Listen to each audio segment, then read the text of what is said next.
नमस्कार। आज हम रेस्पिरेटरी हेल्थ और इम्यून बूस्टिंग के सिलसिले में दूसरे तरह के योगिक क्रियाएं आपको बताएंगे। तो आइए, सबसे पहले इम्यून बूस्टिंग के लिए हम वृक्ष आसन करते हैं। वृक्ष पेड़ को कहते हैं, इसको ट्री पोज भी कहते हैं। ट्री पोज में आप राइट या लेफ्ट लेग को पहले सीधा खड़ा रहिए और सीधा खड़ा होने के बाद सहज तरीके से अपना जो है इस पाँव को घुटने के साथ यहाँ पे लाइए और दोनों हाथ जो है यहाँ पे ले जाइए और इसको बैलेंस कीजिए। और बैलेंस करने के बाद धीरे धीरे वापस आइए और अपने पाँव को चेंज कीजिए यहाँ पे, और ये बैलेंस। ये वृक्ष आसन है। वृक्ष आसन करने से हमारी लेग्स के, हमारे बाजू के जितने भी लिगामेंट्स हैं, टेंडन्स हैं, वो टोन अप हो जाते हैं और हमारा जो पेल्विक स्टेबिलिटी है वो भी बढ़िया हो जाती है। सेल्फ कॉन्फिडेंस जो है वो बढ़ता है और सेल्फ एस्टीम जो है वो भी हमारा स्ट्रांग हो जाता है। इसको अपनी सुविधा अनुसार आप जितनी बार कर सकते हैं कीजिए। इससे हाइट बढ़ने में भी फायदा होता है, शोल्डर की लेवल बराबर हो जाती है और हमारे तमाम मसल जो हैं वो बढ़िया हो जाते हैं। आइए हम आपको मत्स्य आसन बताते हैं। मत्स्य आसन, फिश पोज भी कहते हैं इसको, मछली वाला पोज जो है, इसको डिस्ट्रॉयर ऑफ ऑल डिजीजेस भी कहते हैं। मतलब ये हर तरह की बीमारी को ख़त्म करने वाला है। इसके लिए और कुछ लोग तो इतना भी कहते हैं कि ये पोज बना के अगर स्विमिंग की जाए तो आदमी इजीली से स्विम कर सकता है, लेकिन आप ऐसा नहीं करेंगे जब तक गुरु आपके साथ नहीं हो। केवल सुनने से ही आपको नहीं करना है। तो मत्स्य आसन करने के लिए हम सबसे पहले इस पोज में बैठ के, जिन लोगों को लगेगा वो करेंगे और जिनको नहीं लगेगा उनको भी मैं आसान वाला पोज बता देता हूँ। सबसे पहले ये जो है शिवासन लगाना है। शिवासन लगाने के बाद यहाँ पर लेट जाना है और इसकी दो पोजीशन है। एक पोजीशन ये है कि थोड़ा सा ऐसे करके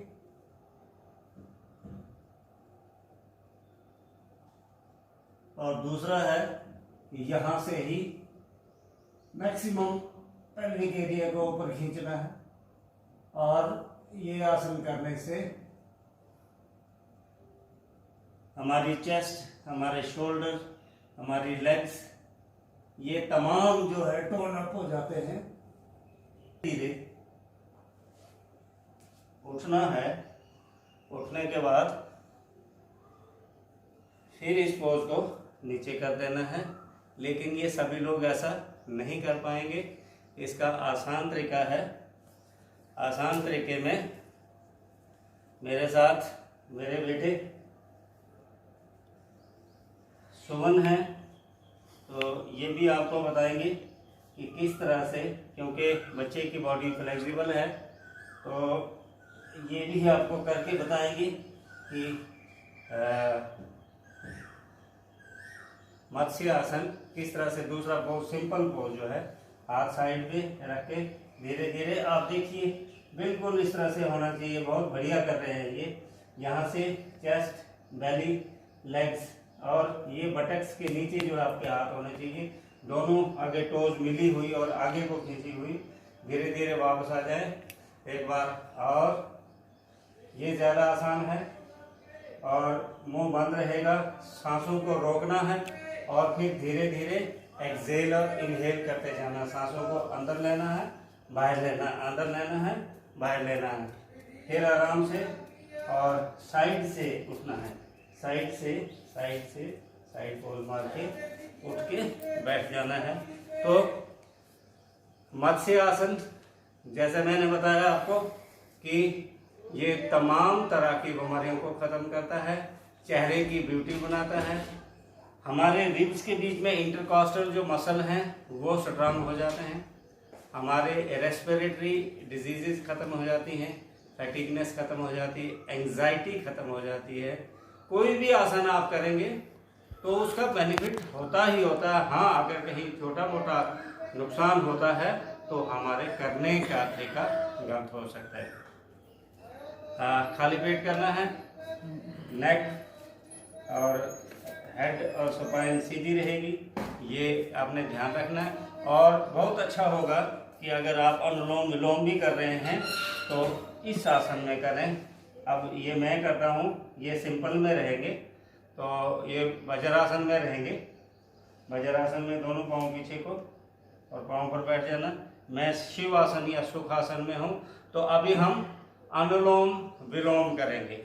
अनुलोम विलोम में हम अपना दायां हाथ के अंगूठे से दाईं साइड से नेजल ट्रैक बंद कर देंगे और सांस लेंगे लेफ्ट साइड से।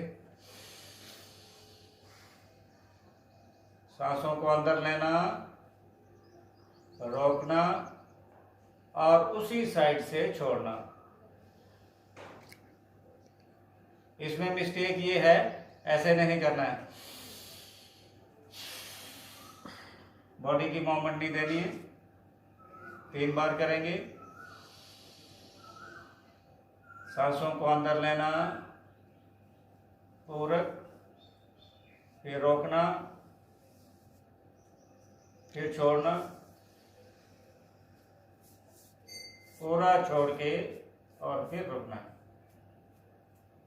अभी इसी हाथ से इसकी बीच वाली जो 2 फिंगर्स हैं, इनसे लेफ्ट साइड वाली नेजल ट्रैक बंद कर देंगे और राइट से सांस लेंगे,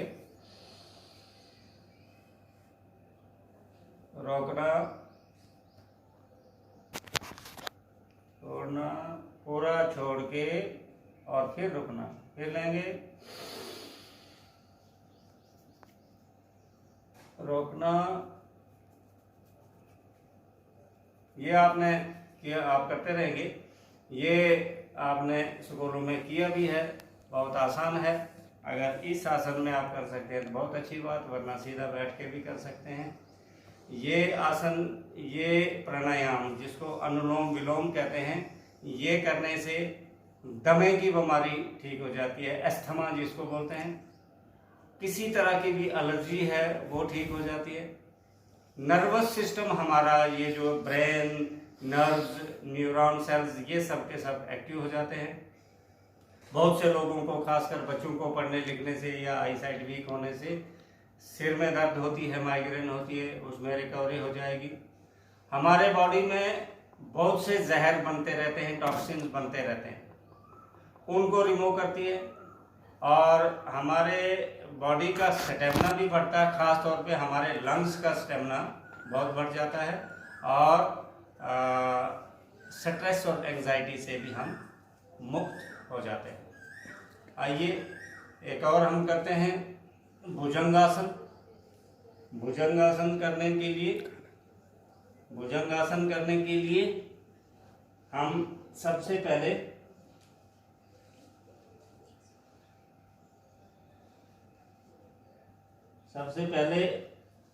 छाती के बल लेट जाएंगे।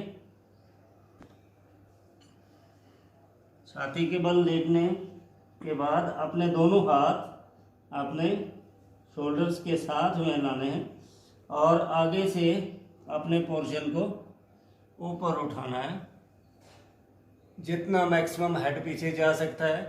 लेकिन इसमें ये नहीं करना है, ये इसमें मिस्टेक है, ये नहीं करना, ये मिस्टेक है। यहाँ पे हेड मैक्सिमम ऊपर रहे। अब मेरा उतना ज़्यादा नहीं हो पाएगा फ्लेक्सिबिलिटी की वजह से। हाँ, 4-5 दिन प्रैक्टिस होगी तो हो जाएगा, लेकिन ये बढ़िया। और हेड को पीछे करो, हाँ बहुत बढ़िया। ये ज़्यादा सीधा नहीं करना, बहुत बढ़िया।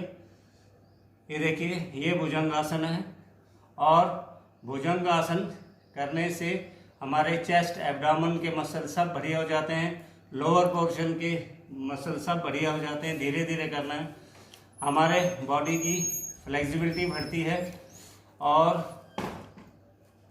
माँ बहन बेटी में इरेगुलर अगर मेंस्ट्रुअल साइकिल्स होते हैं वो रिकवर हो जाते हैं। पेट की जितनी भी प्रॉब्लम्स हैं सब बढ़िया हो जाती है। हमारा मूड जो है वो बढ़िया हो जाता है। तो टोन्स, बटक्स सब ठीक हो जाते हैं और यहाँ तक कि हमारा हार्ट भी बढ़िया हो जाता है। तो ये था भुजंगासन, जिसको कोबरा पोज भी कहते हैं। कोबरा ऐसे ही आगे से ऊपर की तरफ उठता है। ये था भुजंगासन। एक बात का ध्यान रहे कि आसन के ऊपर आसन नहीं करना है, बिल्कुल थोड़ा सा आसन और आसन के बीच में 5 से 10 सेकंड के लिए रिलैक्स कर देना है। तो अंत में नाड़ी शोधन और अनुलोम विलोम में ये अंतर है कि अनुलोम विलोम में हम जिस साइड से सांस लेते हैं उसी साइड से छोड़ते हैं, लेकिन नाड़ी शोधन में हम क्या करते हैं, अगर लेफ्ट से सांसें लेते हैं तो राइट से छोड़नी है और राइट से लेते हैं तो लेफ्ट से। 3 बार करेंगे। जब रोकना उस समय चयन कर देना है।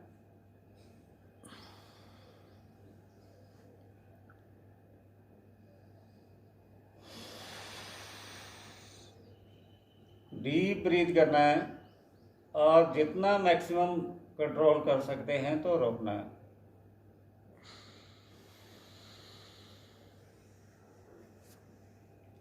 यहाँ चंद्र नाड़ी और सूर्य नाड़ी, लेफ्ट और राइट का जो बैलेंस है वो भी बना हुआ रहता है।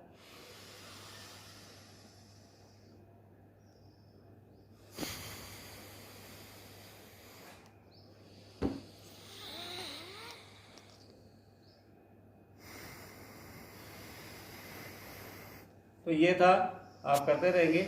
नाड़ी शोधन, ज़्यादा स्ट्रेस नहीं देनी है नेजल ट्रैक में, और हो सके तो हल्का सा देसी तेल जो है नाक में लगा देना है।